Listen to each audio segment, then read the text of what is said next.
Hello everyone, welcome to स्वेवन learners. My name is Gufrana Asmat और आज है 29 नवंबर। तो चलिए देखते हैं prelims pointers daily newspaper analysis में आज के लिए हमारे पास कौन कौन से इंपॉर्टेंट न्यूज़ है जो हमें एग्जाम पॉइंट ऑफ व्यू से याद रखना है। तो बिना टाइम वेस्ट किए हुए पहला टॉपिक पे जाते हैं।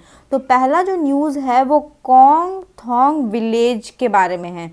तो अभी रिसेंटली नरेंद्र मोदी जो हमारे प्राइम मिनिस्टर हैं उन्होंने ग्रैटिट्यूड एक्सप्रेस किया है यहाँ के लोगों के प्रति, ठीक है, for a special tune in his honor and in appreciation of government of India's effort in promoting the village as a prime tourism destination। तो ये जो कोंगथोंग विलेज है, यहाँ पे जो लोग रहते हैं उन लोगों के प्रति आपका ग्रैटिट्यूड एक्सप्रेस किया है।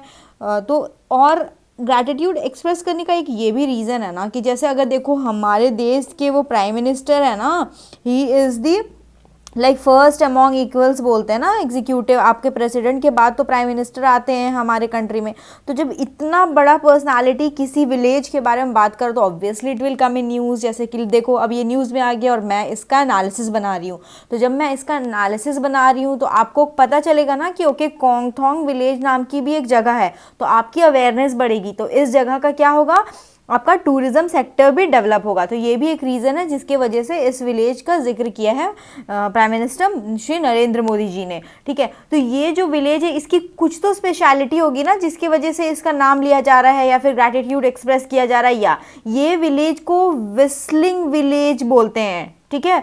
विस्लिंग विलेज मतलब विस्लिंग पता है ना, आप बचपन में करते होंगे या फिर सुनते होंगे, ये जो सीटी बजाना, ये वाला जो चीज़ होता है इसको विस्लिंग बोलते हैं, ठीक है। तो ये विलेज ही विस्लिंग है, यहाँ पे लोग विसल करते हैं, ठीक है।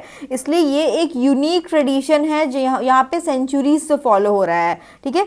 इसीलिए आपके नरेंद्र मोदी जी ने इसका जिक्र किया है। और मिनिस्ट्री ऑफ टूरिज्म जो हमारी गवर्नमेंट ऑफ इंडिया की मिनिस्ट्री है, उन्होंने अभी रिसेंटली नॉमिनेट किया है इस विलेज को UNWTO best tourism village contest from India, इस चीज़ में नॉमिनेट किया है, ठीक है। तो Thanks to the PM for his effort, a tune was composed by a woman in the village in his honor। एक औरत ने इस ऑनर के लिए एक ट्यून प्राइम मिनिस्टर के लिए भी प्रिपेयर किया है। सोचो इस विलेज में हर एक इंसान को विसल आता है, विस्लिंग करना आता है, इसलिए इसको विस्लिंग विलेज कहते हैं ना। ये थोड़ा एक यूनिक सा फीचर, तो इसीलिए आपको कोंगथोंग विलेज कहाँ पे है, ये मेघालय में है, आपको ये पता होना चाहिए। एंड ये नॉमिनेट भी किया गया है आपका UNWTO best tourism village contest में।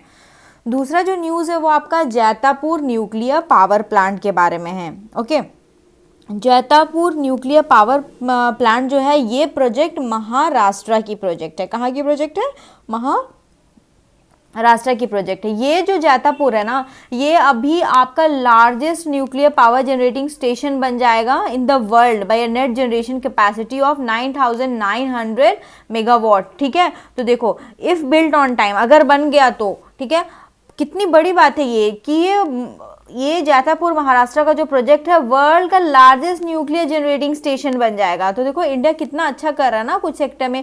कुछ एक ऐसा टाइम था जहाँ पे हम बिल्कुल भी न्यूक्लियर केपेबल नहीं थे, हमें इधर उधर से बोलना पड़ता था कि हमें रिसर्च के लिए आकर के आप थोड़ा यूरेनियम दे दो, कैसे इनरिचमेंट होता है वो बता दो। बट देखो अब इंडिया ने कितना प्रोसेस डेवलप कर लिया। अब इंडिया खुद से इन सब चीज़ों में सेल्फ खुद से करके अब आगे बढ़ रहा है। हमने जैसे आपका लाफिंग बुद्धा टेस्ट हो गया, पोखरण टेस्ट हो गया, ये सारे टेस्ट किए ना।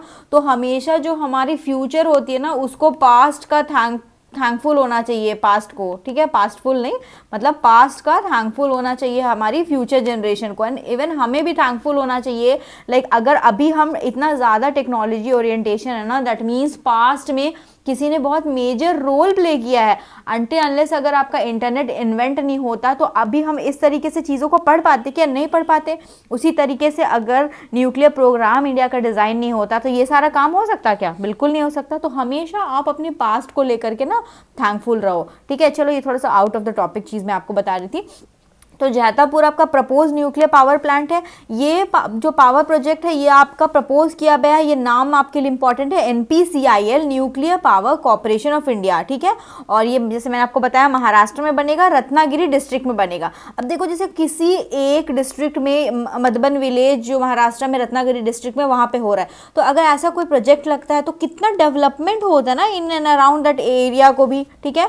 और इसमें जो जैतापुर में इसमें थोड़ा टेक्निकल कॉपरेशन आपका फ्रांस से भी लिया जा रहा है। तो अब आपको ना न्यूक्लियर तो आपका साइंस एंड टेक्नोलॉजी में स्टैटिक पार्ट आता है, तो देखो उसको आपको पढ़ना है, ठीक है। इंडिया का जो प्रोग्राम है न्यूक्लियर प्रोग्राम, वो आपका कितना स्टेजेस में है वो आपको अच्छे से जानना, प्लस आपको ना ये लोकेशन, जैसे कि अगर रवत भाटा मैं बोलूँ तो रवत भाटा आपका राजस्थान में है, ठीक है। नरोरा आपका यूपी में है, ठीक है। कलपक्कम तमिलनाडु में है, कुंदनकुलम तमिलनाडु में है, कायगा इज इन कर्नाटका, जैतापुर जैसे मैंने आपको बताया महाराष्ट्र, तारापुर महाराष्ट्र।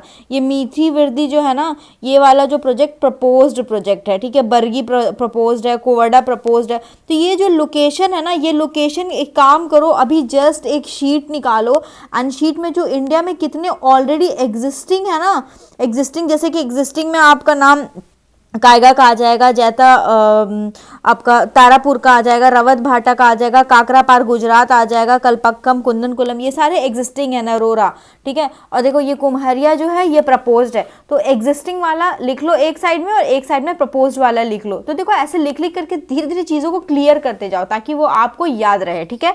चलो अब नेक्स्ट टॉपिक के तरफ चलते हैं हम। नेक्स्ट टॉपिक ना हॉर्सेस के बारे में है कि हम स्टार्टिंग से क्या पढ़ते रहे हैं कि हॉर्स कभी भी इंडिया के नेटिव नहीं रहे हैं, वो एनिमल्स को बाहर से लाया गया। इंडिया का नेटिव एनिमल्स में हम एलिफेंट, स्नो लेपर्ड, राइनोसेरस, ठीक है, बियर या फिर bison, red panda, crocodile, peacocks, flamingos etcetera XYZ, इतने सारे चीज़ों को हम नेटिव पढ़ते हैं। और नेटिव क्या नहीं है हम पढ़ते हैं ना, तो सबसे पहले हम हॉर्स पढ़ते हैं। अगर आप एंशिएंट हिस्ट्री कंप्लीट कर चुके होंगे तो वो बच्चे इस चीज़ को पढ़े होंगे, ठीक है, कि हॉर्स हमारा आपका नेटिव नहीं है। लेकिन देखो अभी जो एक ग्रुप ऑफ रिसर्चर्स है ना, they have been able to collect bones and teeth sample of over 2000 such ancient specimens from regions where domestic horses could have originated, ठीक है। तो इसलिए क्वेश्चन अराइज हो रहा है आपका, ठीक है। तो जैसे कि आप मैंने ये बता दिया आपको इंडिया में क्या क्या मिलता है, तो हॉर्स नेटिव नहीं है, ठीक है। Horse must have come into India through enter regional trading हुआ होगा तब से, ठीक है। इंडिया ने भी ट्रेड किया होगा एलिफेंट, टाइगर, मंकी, बर्ड्स, ठीक है, और इम्पोर्ट किया होगा हॉर्स को, ठीक है। अब जब हम पढ़ते हैं ना इंडिया को हॉर्स मिला, तो इंडिया को हॉर्स कहाँ से मिला? Horse related remains and artifacts has been found in late Harappan sites से हमको इस चीज़ के बारे में पता चलता है। Horse did not seem to have played an essential role in Harappan civilization. तो ये आपका एक प्रीलिम्स क्वेश्चन हो सकता है कि हॉर्स बहुत ही इंपॉर्टेंट रोल प्ले किया है हड़प्पन सिविलाइजेशन में, तो नो, ठीक है। लेकिन इन दिस कॉन्ट्रास्ट वैदिक period which is a little letter, क्योंकि हड़प्पन के बाद वैदिक आएगा, तो हॉर्स को आपका संस्कृत में अश्व बोलते हैं, जो वेदास और हिंदू स्क्रिप्चर्स जो है उसमें आपका मेंशन किया। और ये मतलब देखो बहुत बहुत लेट ब्रॉन्ज एज फिर वैदिक एज जब होने लगा ना, तो थोड़ा थोड़ा हॉर्स के बारे में पता चलने लगा। तो बस क्या, लेकिन क्या इंडस वैली सिविलाइजेशन में हॉर्स का स्पष्टीकरण हुआ क्या? नहीं, उस वक्त नहीं हुआ। उस वक्त horse was not a dominant animal at that time. लेकिन आपका देखो वैदिक में मेंशन किया गया है। तो अभी ये क्वेश्चन वापस से अराइज हो रही है कि क्या हॉर्स आपका इंडिया में were there domestic horses in ancient India, तो ये क्वेश्चन आपका हो रहा है अभी। तो देखो ये सारी न्यूज़ ऐसे न्यूज़ है जो डेवलप होती रहेगी। जब हमें कंफर्मेशन कुछ ऐसा मिल जाएगा ना, उसके बाद हम अपना जो डिसीजन है जो हम पढ़े हैं उस चीज़ को चेंज कर देंगे। फिलहाल आपको ये चीज़ याद रखना है, horse were never native to India. और इसका जो स्पष्टीकरण है या फिर साक्ष्य बोलते हैं वो हमें कहाँ से मिला है? वो हमें मिला है आपका वेदास एंड पुराणास, हिंदू स्क्रिप्चर्स, वहाँ पे ये सारी चीज़ें मेंशन की गई है। ओके, नेक्स्ट बहुत इंपॉर्टेंट टॉपिक है नीति आयोग का मल्टी डिमेंशनल पॉवर्टी इंडेक्स, ठीक है। अब देखो इंडिया में तो MPI आपका नीति आयोग पब्लिश कर देती है, लेकिन वर्ल्ड में भी आपका ये आपका पब्लिश होता है ना MPI, तो वो जो ऑर्गेनाइजेशन है उसका नाम UNDP है, ठीक है, यूनाइटेड नेशन डेवलपमेंट प्रोग्राम। और नीति आयोग ने इंडिया में, ठीक है, उसने पब्लिश किया है। तो अब हम इंडिया में करेंगे तो हम क्या करेंगे, अपने सारे स्टेट्स को देखेंगे। तो जब आप इस मैप को देख रहे होंगे ना, आपको दिख रहा होगा ये 2 स्टेट यहाँ पे बहुत ज़्यादा डार्क कलर में, तो ये सबसे ज़्यादा पुअर जो है ना वो आपका स्टेट्स है, जिसमें आप अगर गैस कर लिए होंगे तो बिहार जो है वो हाईएस्ट शेयर रखता है आपका पुअर होने में, और केरला जो है आपका, देखो कितना ग्रीन दिख रहा है, ये केरला आपका मतलब सबसे अच्छा परफॉर्म किया है। केरला 0.7 दिख रहा है, ये नीति आयोग का ही है, और आप अपने एग्जाम में भी कोट कर सकते हो, एमपीआई नीति आयोग के द्वारा पता चला है बिहार, अगर कुछ ऐसा क्वेश्चन आए तो। ठीक है, देखो अब देखो ये एक चीज़ नोटिस कर रहे हो, जितने सदर्न इंडिया स्टेट्स है, क्या आपको ये पुअर कैटेगरी में देख रहे हो, देखो कितने हरे है ना, हरे मतलब लेस देन 10। ठीक है, लेकिन देखो ये हमारा जो मेजर ईस्टर्न इंडिया एंड ये वाला पार्ट देखो आपका, है ना, और फिर देखो ऊपर भी आपका सिचुएशन ठीक ही है ना, और यहाँ पे मिक्स टाइप का है। ठीक है, मतलब अब इसको क्या बोलेंगे, आपका बैलेंस करके चल रहे हैं, बहुत ज़्यादा पुअर नहीं है, बहुत ज़्यादा अमीर नहीं है। तो अगर एटलीस्ट ये जो साउथ इंडिया का ये पार्ट है, इतना भी नहीं कर पा रहे ना हम, इतना भी नहीं कर पा रहे, तो एटलीस्ट बैलेंस तो होना चाहिए ना, कि थोड़ा तो ग्रीनरी होना चाहिए। अब ग्रीनरी मतलब ये मत समझ लेना प्लांटेशन के बारे में बात करूँ, मैं पॉवर्टी के बारे में, ये कलर कोडिंग दिया हुआ है जिसकी वजह से हम इजिली डिस्टिंग्विश कर सके। तो बिहार आपका सबसे पुअर कैटेगरी में आ गया है सारे स्टेट्स में, और केरला आपका सबसे लीस्ट पुअर में आ गया है। ठीक है, इसका जो बेसलाइन लिया हुआ, और ये हमारे इंडिया का फर्स्ट एवर नेशनल एमपीआई है। ठीक है, इसका बेस ईयर लिया गया है 2015-16, जो नेशनल फैमिली हेल्थ सर्वे हुआ है उसका। तो बेस ईयर आपका इंपॉर्टेंट होता है 2015-16, आप इस चीज़ को याद रखेंगे। ठीक है, और ये जो नीति आयोग ने यूज़ किया, जो यूएनडीपी का वर्ल्ड वाला आता है ना, जिसमें हम पॉवर्टी को मेजर करते हैं, वो जो मेथड यूज़ करता है ना, ठीक है, उसी मेथड को नीति आयोग ने भी यूज़ किया है। ठीक है, have use a robust methodology developed by Oxford poverty and human development initiative OPHI and United Nation development programme. ठीक है, मल्टीपल और साइमल्टेनियस जो डिप्रिवेशंस होता है हाउस होल्ड्स को फेस करना होता है। अभी देखो हाउस होल्ड का मतलब क्या होता है, हाउस होल्ड मतलब फैमिली नहीं होता है। ठीक है, हाउस होल्ड मतलब ये कोई भी एक छत है, उसके अंदर कितने लोग रह रहे हैं, वो शायद वो रूममेट्स भी हो सकते हैं। आजकल तो ऐसा हो गया ना, लोग मूव करते हैं, एक जगह काम करने वाले 3-4 लोग एक ही घर में रहते हैं, तो ये एक हाउस होल्ड यूनिट हो गया।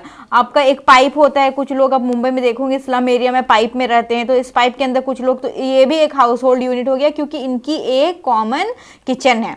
ठीक है, तो वो हाउस होल्ड को देख करके वो कितना डिप्राइव्ड है लोग, ये सारा पैरामीटर्स को यूज़ करते हैं। इंडिकेटर्स में ये मैं क्या ही रीड करूँ, हाँ, ये बहुत कॉमन सेंस है कि आपका न्यूट्रिशन कैसा है, स्कूलिंग के लिए क्या है, drinking water, electricity, bank account, sanitation, जो आपका जनरल ये आपको चीज़ें पता ही होंगी। ठीक है, और इनको 3 डायमेंशन में बांटा गया है, health, education and standard of living. तो इस स्लाइड से हमारा टेक अवे क्या है, एमपीआई इंडिया में कौन पब्लिश करता है, नीति आयोग, और एमपीआई वर्ल्ड में कौन सा हो गया, यूएनडीपी, और एक हो गया आपका ऑक्सफैम ह्यूमन डेवलपमेंट इनिशिएटिव, जिसको ओपीएचआई भी बोलते हैं। ठीक है, और बिहार आपका सबसे पुअर, और आपका केरला ने सबसे अच्छा परफॉर्म किया है। ठीक है, नेक्स्ट जो है वो ईडब्ल्यूएस क्राइटेरिया से रिलेटेड चीज़ें न्यूज़ में आ रही थी। ईडब्ल्यूएस मतलब इकोनॉमिकली वीकर सेक्शन, ये इकोनॉमिकली वीकर सेक्शन का रिजर्वेशन आया था, 10% रिजर्वेशन मिलता है। और आप लोग अगर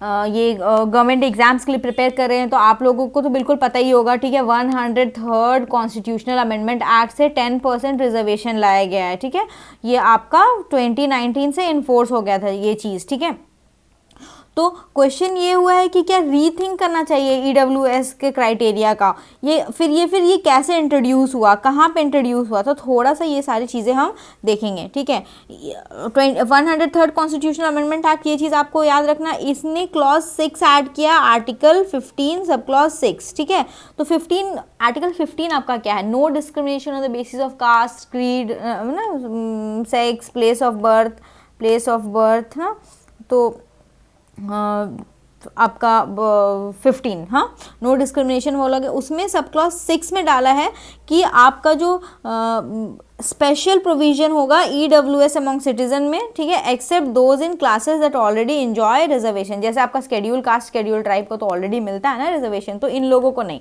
बाकी को छोड़ करके जितने लोग भी होगा ना आपका जनरल OBC जिनको रिजर्वेशन नहीं मिल रहा है, OBC में क्रीमी लेयर हो गया, अगर वो इकोनॉमिकली वीकर सेक्शन है तो 10% रिजर्वेशन उनके लिए आपका फिक्स किया गया है। एजुकेशन आपका एजुकेशनल इंस्टीट्यूट आपका public private whether aided unaided, इसमें बस एक्सक्लूड किया गया those running by minority institution up to maximum of 10%। ये लाइन बहुत इंपॉर्टेंट है फ्रेंड्स, इसको आप बिल्कुल ध्यान दोगे कि पब्लिक प्राइवेट हर जगह के लिए है, वहाँ पे आपको EWS वीकर सेक्शन का रिजर्वेशन मिलेगा, बस जो माइनॉरिटी रनिंग इंस्टीट्यूशन है ना वहाँ पे नहीं मिलेगा। और इसने आर्टिकल 16 में भी सब क्लॉज 6 डाला हुआ है। देखो 15 सब क्लॉज 6 में क्या बोल दिया है, आपका प्रोविजन है फॉर रिजर्वेशन, फिर आपका 16 क्या एम्प्लॉयमेंट से रिलेटेड है, इसमें भी सब क्लॉज 6 डाला हुआ है जो आपका रिजर्वेशन है EWS का एम्प्लॉयमेंट में। तो आपका 103rd कॉन्स्टिट्यूशनल अमेंडमेंट एक्ट 2 चीज इंसर्ट किया है, 15 सब क्लॉज 6, 16 सब क्लॉज 6, ये याद होना चाहिए, ठीक है। देखो जो याद होना चाहिए ना वो सारी चीजें मैं स्ट्रेस करके इंपॉर्टेंट आपको बता देती हूँ, तो वो सारी चीजें आप बिल्कुल याद किया करो, ठीक है, ठीक है। अब क्या हुआ, ये जो पहले से हमारा ऑलरेडी रिजर्वेशन था ना, उस रिजर्वेशन में ऐड करके ये रिजर्वेशन आपका दिया हुआ है, और हमारा सुप्रीम कोर्ट का रूलिंग के वजह से जो मैक्सिमम एफिशिएंसी ऑफ एडमिनिस्ट्रेशन में आपको जो मैक्सिमम रिजर्वेशन दे सकते हैं ना वो 50% दे सकते हैं, उससे ज़्यादा नहीं दे सकते। तो ऑलरेडी आपका 22.5% एंड 27% टोटल मिला करके, मतलब OBC and schedule caste and schedule tribe को मिला करके, शेड्यूल कास्ट एंड ट्राइब का और ये OBC को मिला करके 49.5% हो जाता है, मतलब हम ये सीलिंग 50% का अचीव कर लेते हैं। अब 10% और को यहाँ पे एडजस्ट करना, तो इसी के लिए ये हमेशा विवादित होता है कि जब हम 50% हमारा सीलिंग है तो यहाँ से तो हमारा कुछ परसेंटेज कम करना होगा ना, ठीक है। तो इसीलिए क्या इसके क्राइटेरिया को रीथिंक करना होगा, क्योंकि देखो इस क्राइटेरिया के हिसाब से ना बहुत सारे, क्योंकि इंडिया में कितने गरीब है यार, अगर मतलब जनरली आप किसी चलते फिरते भी इंसान से, ले मैन से भी पूछ लोगे ना जो उतना ज़्यादा स्टडीज़ नहीं करता, वो भी बोल देगा अरे यार हमारे देश में तो कोई भी फिगर देगा 70 से 90% गरीब लोग हैं, कुछ बोलेगा 75 से 95% लोग गरीब हैं, कुछ लोग बोलेंगे 90% लोग, तो कितने सारे लोग गरीब है। अगर हम EWS का क्राइटेरिया, जो मैं आपको कुछ क्राइटेरिया यहाँ पे बताऊंगी, ये रखने लगे तो मैक्सिमम लोग आपके इस क्राइटेरिया के लिए एलिजिबल हो जाएंगे। तो हमें इस क्राइटेरिया को थोड़ा मॉडिफाई करना होगा ताकि वो EWS का जो नंबर्स है वो थोड़ा कम हो जाए। मेन क्राइटेरिया क्या है, जिनकी annual income less than 8 lakh है। तो देखो annual income less than 8 lakh rupees, ये तो आपको चलते फिरते आपके बगल में 10 घर ऐसे मिल जाएंगे जहाँ पे annual income less than 8 lakh होती है। या फिर जिनका रेसिडेंशियल फ्लैट है 1000 स्क्वायर फीट का, या फिर 100 स्क्वायर यार्ड्स का रेसिडेंशियल प्लॉट है, या फिर 200 स्क्वायर यार्ड्स का रेसिडेंशियल प्लॉट है, ठीक है, XYZ, ये जो क्राइटेरिया दिया हुआ है बस इतना सा आप जान लो। इस क्राइटेरिया से इंडिया के बहुत सारे लोग जो है इस कैटेगरी को यूज़ करके रिजर्वेशन ले सकते हैं। तो सभी लोग अगर एलिजिबल हो जाएंगे तो फिर इसका फ़ायदा क्या है, तो इसीलिए ये रीथिंक के बारे में बात किया है। तो आपको 103rd याद करना है, ठीक है, 15 सब क्लॉज 6 याद करना है, 16 सब क्लॉज 6 याद करना है। 15 सब क्लॉज 6 में याद रखना ये माइनॉरिटी रन इंस्टीट्यूशन को एक्सक्लूड किया हुआ है। ओके, नेक्स्ट जो आपका टॉपिक वो सोलोमन आइलैंड के बारे में है, ठीक है। तो सोलोमन आइलैंड देखो, अगर ये आपका ऑस्ट्रेलिया है, अगर ये लोकेशन देख रहे हो, एंड ये कोरल सी है, तो पपुआ न्यू गिनिया जो है, पपुआ न्यू गिनिया के आप बिल्कुल भी ईस्ट में देखेंगे तो आपको सोलोमन आइलैंड पता चलेगा, और इसका कैपिटल है होनियारा, ठीक है। तो लोकेशन पैसिफिक ओशन, ठीक है, ध्यान देना, पैसिफिक ओशन ऑस्ट्रेलिया के करीब है। हाँ, पपुआ न्यू गिनिया के कहाँ पे है, पपुआ न्यू गिनिया के आपका ईस्ट में, इसके ईस्ट में है ना, ठीक है, पैसिफिक ओशन। तो ये आपका लोकेशन हो गया। किसी भी आप कंट्री, बाहर के कंट्री के बारे में कुछ भी न्यूज़ पढ़ते हो ना, सबसे बेसिक है आप उस चीज़ का लोकेशन सबसे पहले ध्यान दोगे कि ओके ये लोकेशन आपका यहाँ पे आ रहा है, ठीक है। उसके बाद हम फोकस करेंगे कि ओके किस चीज़ के बारे में न्यूज़ था, वो चीज़ को हम देखेंगे। तो देखो यहाँ पे कुछ आपको लोग दिख रहे होंगे ना प्रोटेस्ट करते हुए, तो ये प्रोटेस्ट इसलिए कर रहे हैं ना कि पहले सोलोमन आइलैंड का डिसीजन था कि उन्होंने अपना डिप्लोमेटिक जो एलिजेंस है ना वो रखा था ताइवान के साथ, उसके बाद उन्होंने अपना डिप्लोमेटिक एलिजेंस जो होता है उसको शिफ्ट कर दिया बीजिंग के तरफ, ठीक है। तो बीजिंग की तरफ इसीलिए लोग प्रोटेस्ट करने लगे, ठीक है, और प्राइम मिनिस्टर का रेजिग्नेशन मांग रहे, और ये प्रोटेस्ट आपका हो रहा है नेशनल कैपिटल होनियारा में।